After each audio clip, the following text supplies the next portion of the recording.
দক্ষিণ Barasat students and youth cultural ফোরামে 41তম বর্ষে দক্ষিণ বারাসত সংস্কৃতি মেলা রজত জয়ন্তী বর্ষে পদার্পণ করেছে। সেই রজত জয়ন্তী বর্ষের সংস্কৃতি মেলার সূচনা পর্বে উদ্বোধনী সঙ্গীত পরিবেশন করছেন ফোরামের সঙ্গীত গোষ্ঠী। বন্ধুগণ, এই রজত জয়ন্তী মানে 25তম বর্ষ, তাই আমরা 25 জনকে এখানে সমাবেত করেছি সিম্বলিক হিসেবে। আর আমরা যে গানটি বেছে নিয়েছি এটা অমর কথাশিল্পী শরৎচন্দ্র চট্টোপাধ্যায়ের উপর রচিত সঙ্গীত।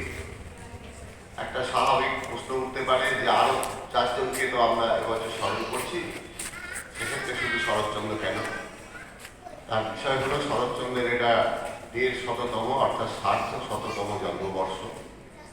দ্বিতীয় কথা হলো অন্যদের সম্পর্কে সকলেই জানেন দেশবন্ধু চিত্তরঞ্জন দাস, কাজী নজরুল ইসলাম, নাট্য জগতে বাদল সরকার এবং সিনেমার জগতে বিখ্যাত, কিন্তু সাহিত্যিক হিসেবে তৎসহ স্বাধীনতা সংগ্রামী হিসেবেও শরৎচন্দ্রের যে পরিচিতি এবং তার সম্পর্কে যে আবেগ, এটা শুধু বাংলা নয়, ভারতবর্ষ নয়, তারও সীমা ছাড়িয়ে আন্তর্জাতিক স্তরে বিস্তৃত হয়েছিল।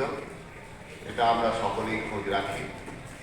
ফলে সেই কারণেই আমরা শরৎচন্দ্রের উপর রচিত সঙ্গীত দিয়েই আজকে শুরু করছি 8 দিন ব্যাপী রজত জয়ন্তী বর্ষে দক্ষিণ বারাসত সংস্কৃতি মেলা।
পিতামাতা জন্মদাতা, শিক্ষাগুরু, তিনি মনের জানালা খুলে দেন, বিশ্বকে সামনে এনে দেন।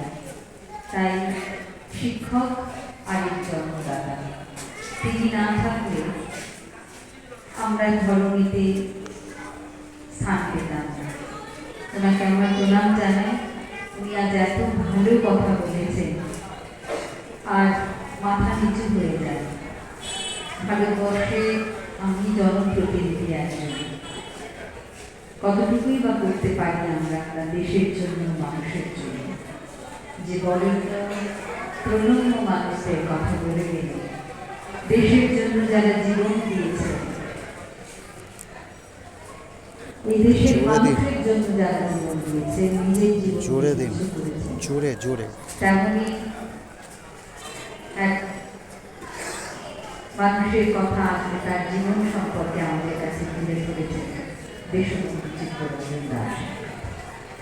আমরা কিছুই করিনি সমাজের জন্য, উনি তার শিক্ষক, ছাত্রদের পড়াচ্ছেন, জীবন গঠনে কাজ করে চলেছেন। উনি ওনার সান্নিধ্যে থেকে ওনার ছাত্রছাত্রীরা একদিন এই সমাজে প্রতিষ্ঠিত, সমাজে দাঁড়িয়ে সমাজ গড়ার কার্যক্রম।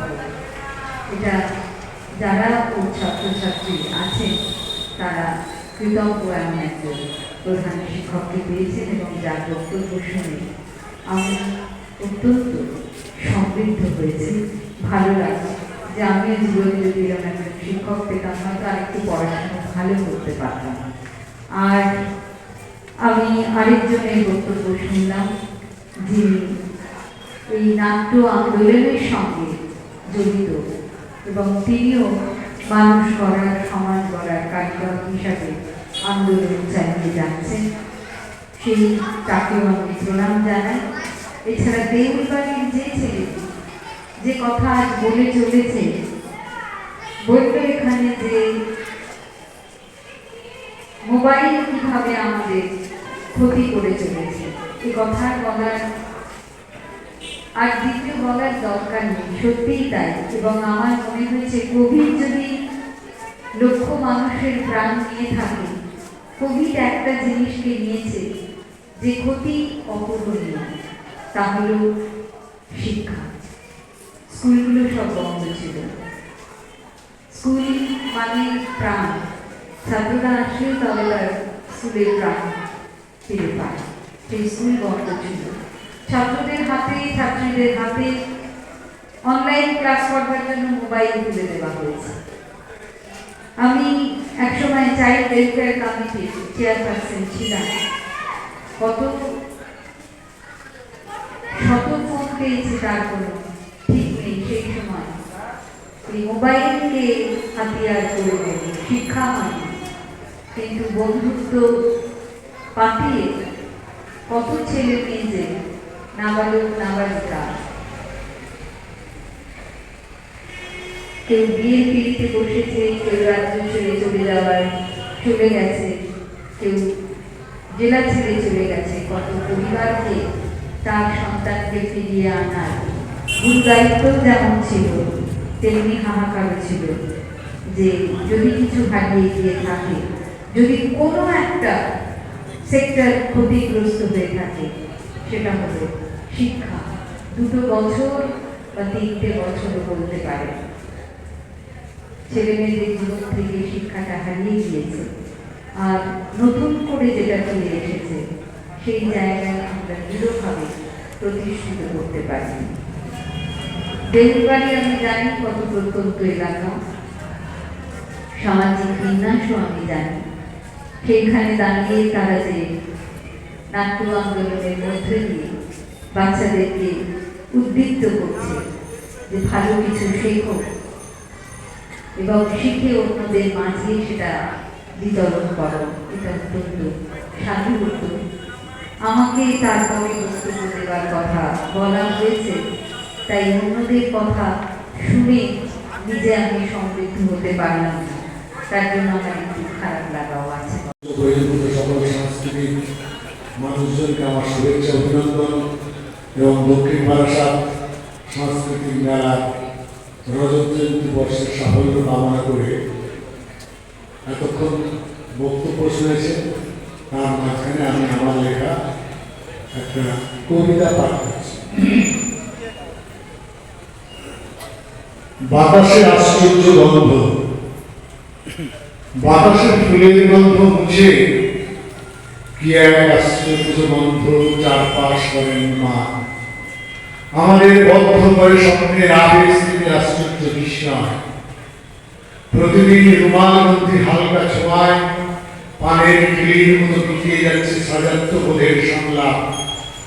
প্রতিদিন রেণু রেণু আবরণ ধুলায় মৃত্তিকায় মিশে যায় পরিচয়হীন নামহীন খণ্ড ক্ষুদ্রতায়। আমরা বাসর রচি দ্বীপের প্রাকারে, ক্ষুদ্র ক্ষুদ্র প্রীতি, বিন্দু বিন্দু স্বার্থ আর অল্প কিছু লোভে শরীরের আশ্রয়ে জমে ক্ষুদ্রতার বলি। নটপরে সভায় উঠে কিংবা সম্মেলনের মাঝে আমরা সতর্কে বলি, এসো ভালোবাসা। আমাদের দৃঢ়তা রঙিন কাগজের প্যাকে, সুদৃশ্য ছাপার উপরে নয়। হীনতার রিক্ত কীট পঞ্জীভূত করে বিষ আমাদের গোপন গুহায় সমিত মজ্জায় অহর্নিশ। শাখায় শাখান্বিত সম কক্ষ কক্ষ প্রতি পক্ষান্তর করে আমরা সাজাই ঘিরিয়া 7 রঙা রামধনু রবির বলয় ঘিরে আবার বসন্তে আসে মধুর বৈভব। ধূপ ছায়া কুয়াশার শেষে রঙিন আকাশ জানি হাসে মানুষের মুখ ভালোবেসে। নমস্কার। পতাকা উত্তোলন ফোরামের পতাকা, ফোরামের রুবি জয়ন্তী বর্ষ বা 40তম বর্ষে এই পতাকা আমাদের সূচনা করা হয়েছিল। এই পতাকা উত্তোলন করছেন আমাদের সভাপতি এবং সম্পাদক। এখন